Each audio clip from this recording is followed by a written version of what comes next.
Adventures of Irvingman!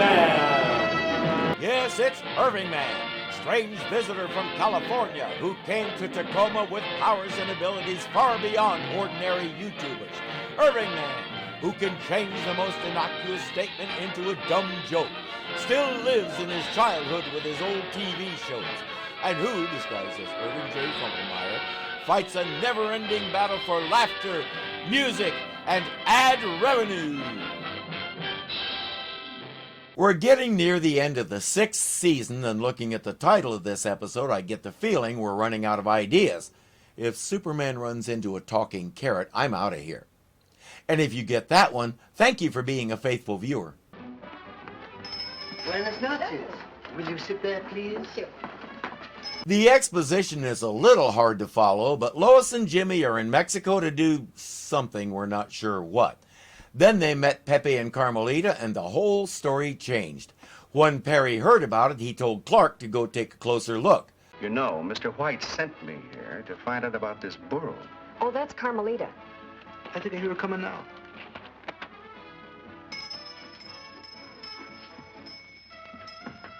Because before he got there, the senior member of the team was Lois, and of course we need a man to run things properly. You know, Mr. White sent me here to find out about this Burro. Especially one who talks to them as patronizingly as Clark does. And by the way, in some parts of Mexico, you could bring your burro right into the restaurant, I guess.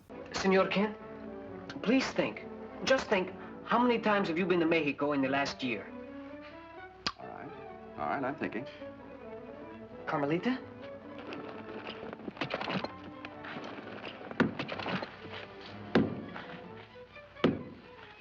Lois says, that's wrong. He's only been here once in the past year.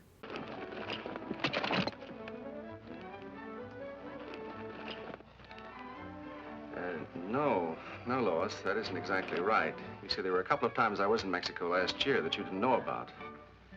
So Carmelita's right. The other 2 times he was incognito, let's put it that way. In a word, Carmelita can read minds. Well, at least she doesn't talk to vegetables. Ever since Carmelita was a baby, when I would be doing my arithmetic, I discovered that she is tapping out the answer even before I write it down. Well, if that's true, I agree with Lois and Jimmy. I certainly would like to take you back to Metropolis with us. Why? What would he do there? What's your purpose? Basically, they want to make him rich and famous, but Pepe isn't interested. He likes his quiet, comfortable life here. But of course, they're Americans. You can't tell them not to tell you what to do. Actually, the Planet crew is fine with it. Obviously, it's his decision, but he's open to talking more about it later. Hey, Tiger, I've been trying to tell you, they said Clark Kent of the Daily Planet. He's a friend of Superman's. Albert, I'm very well aware of that. But Superman's got the whole rest of our gang in jail. If you hadn't figured to take it on the lam when you did, we'd have been along with him. But I did figure it, so not even Superman got a look at us, much less this Kent. And yet, Kent and company just happened to land in this little wide place in the road where you just happened to be. Amazing how that works. Why, Albert, we've gone to considerable risk already and so far failed. But tonight we've found our answer. What answer we find, Tiger? The Burro, Carmelita, and the way to even things up with Superman and the Daily Planet. Those guys are Americans. Albert is new to us, but we've seen Tiger a couple of times before on this show. The other times he was your basic henchman, and today he finally gets to be the boss. Their real names are Ken Mayer and Moritz Hugo, respectively. I couldn't find much information about either of them except for some basic stuff. Moritz Hugo was born in Sweden, relocated to the U.S. seeking fame and fortune as an actor, and succeeded. You don't hear too many stories like that. Too often it's the opposite. Well, listen, Tiger, all I want's $1 million so we can land to South America before the Federals nail us. At least he's not greedy. Tiger says, I can't guarantee $1 million, but that Burro will gain us a lot of cash, I can promise you that. Let's go kidnap her. Burro nap. Donkey nap. Ass. Hey, kid. Wait a momento. Hello, Pepe. Oh, good evening. How would you like to earn some money? I mean some real money. Oh, senor, there have been others who wanted Carmelita to appear on television, but we are happy making the little bit we make in cafes, at fiestas. Well, I have no intention of depriving you of that. We merely want you to give a private demonstration tonight for a special friend of ours. Pepe says all right, but Carmelita doesn't want to go with him. And she's making it very clear she doesn't want to go with him. Sometimes she's very stubborn, for reasons of her own. But if I insist, Before he insists, maybe he should explore what those reasons are. But he won't, and Carmelita will give in, even though it's pretty plain that she knows what they really want. You know, you're giving us a lot of trouble, Senor Lukey. Just because you happen to own the bank ain't no reason not to give us a safe combination. I'm not sure how he's supposed to when you have him bound, gagged, and you've both covered his eyes and plugged his ears. Now, Pepe. No, senor. I think something is very wrong. Carmelita and I will not do this demonstration for what you say is a friend. Not even for 1,000 pesos? We do not need your pesos. All right, kid. Then you do it for nothing. No. We refuse. I would really hate to see Albert do anything to hurt Carmelita. Tiger will spend some time talking about the weird psychological phenomenon where you tell someone not to do something and they can't help doing it. You see, Albert, it's like me telling you not to think of the word hippopotamus for the next 5 minutes. Oh. Yeah, but why would I go around thinking about hippopotamuses? Before they trust the bank owner up, Tiger told him the one thing he mustn't do is think about the safe combination. It's an easy matter for Carmelita to pick up what he's thinking and tap out the numbers, left hoof for turning left, right hoof for turning right, and next thing we know, it's open. Hey, Tiger! There's at least 1 million hippopotamuses in here. We'll get 1 or 2 more hippo jokes like that, and they're good. One thing I've appreciated about this show is the way they don't overdo the running gags. Any more hippopotamus lines than they did would have been too much, and the joke would have become tedious. We've seen it happen in other shows. The Superman writers resisted the urge and consistently gave us just enough to keep it enjoyable. Well done. Well done, Pepe. You may go now. You mean we can leave? Certainly. But don't forget, Pepe, if we're caught, you become an accomplice. And they'd put you in jail for at least 10 years, and Carmelita, well, they'd probably have to dispose of her. All Mexicans who don't wear a uniform of some kind are uneducated, simple-minded hicks who don't understand the law or anything else, so you can manipulate them very easily. At least that's the message I'm getting from that scene. Pepe runs to Clark and the others and says, "I'm ready to go to Metropolis with you. Let's go right now." He's almost in a panic. Clark says it doesn't work that way. There's paperwork to do and procedures to follow. Besides, I'd like a little time. I want to find out a little bit more about a certain bank robbery. Bank robbery, senor? What bank robbery, Mr. Kent? The El Pueblo Bank, Jim. Clark, what do you think you could do about that? Well, I don't know. I haven't had time to give it much thought. But Carmelita knows what he can do.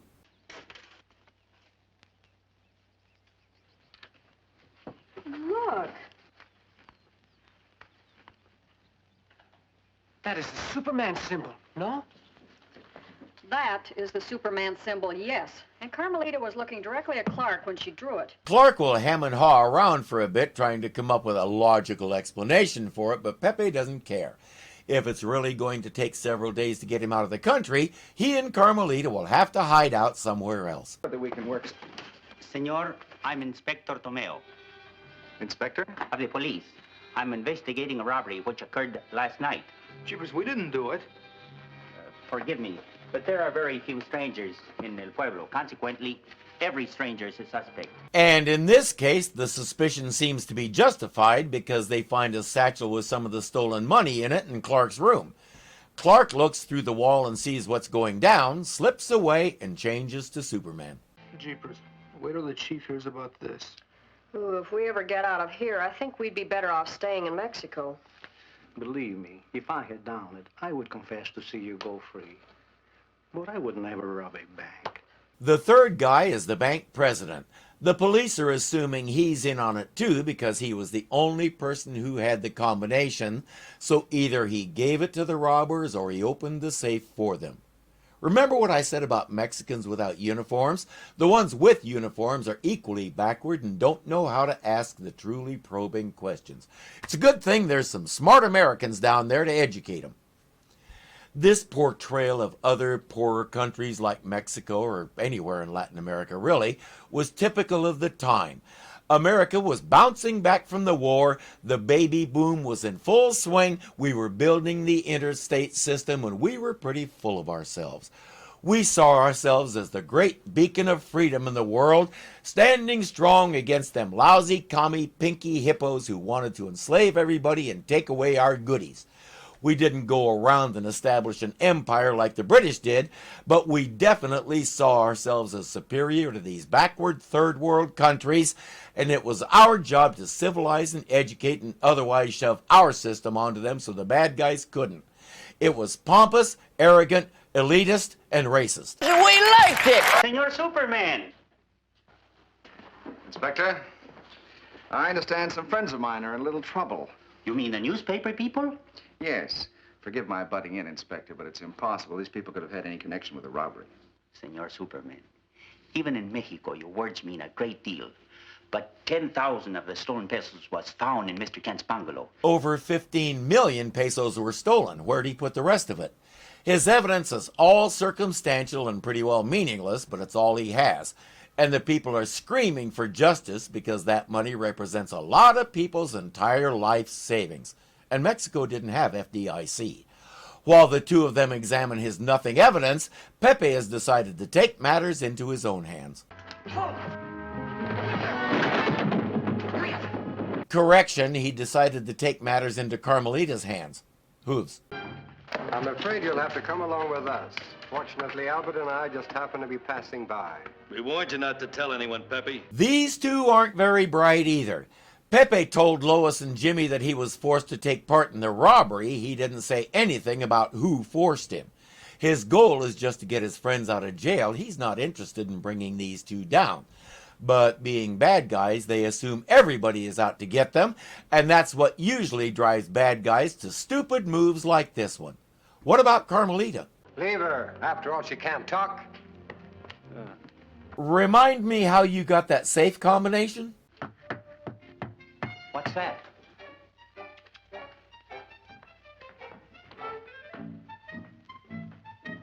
I don't know how this animal got in, but he seems to know you. Yeah, she knows him a lot better than you do, and it's making him a little nervous. Let's do a little question and answer. Carmelita, did you want to tell me something? Oh, well, is it about Pepe and Lois and Jimmy? Pepe's not with her, so it's natural to assume he might be in trouble. I think he just assumes that if there's trouble, Lois and Jimmy will be mixed up in it somehow. It's what they do. Are they in danger, Carmelita?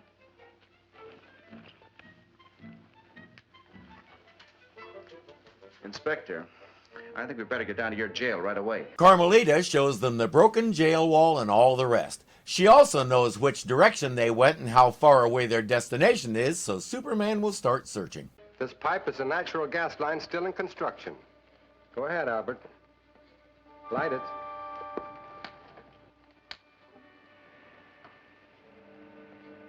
There's a bigger valve further up the line, and when he opens that, the little flame will become a huge explosion and incinerate all of them. When it's done, there won't even be enough to identify them, so they'll all just disappear without a trace. Years later, Albert sold the story to Unsolved Mysteries, and through the show's investigation, he and Tiger were caught and spent the rest of their lives in prison. They shared a cell, so Tiger was able to spend his days smacking Albert across the back of the head, Gibbs style.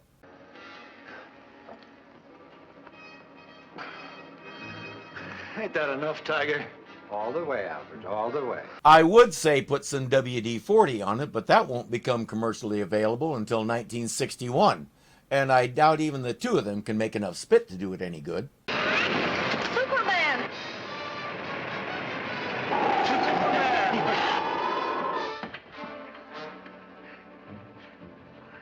He might have done better to find a way to smother the flame and put it clear out. That should do it, Tiger. Fine, Albert. Now I believe something's wrong. The pressure's backed up. That would be why. If that flame travels further up the pipe, it could reach the supplying facility and blow the whole place up. Well, I don't know about you, Tiger, but I'm getting out of here. Superman! We get the obligatory shooting at him while Superman acts bored. He blows the flame out, bonks their heads together, and that's that.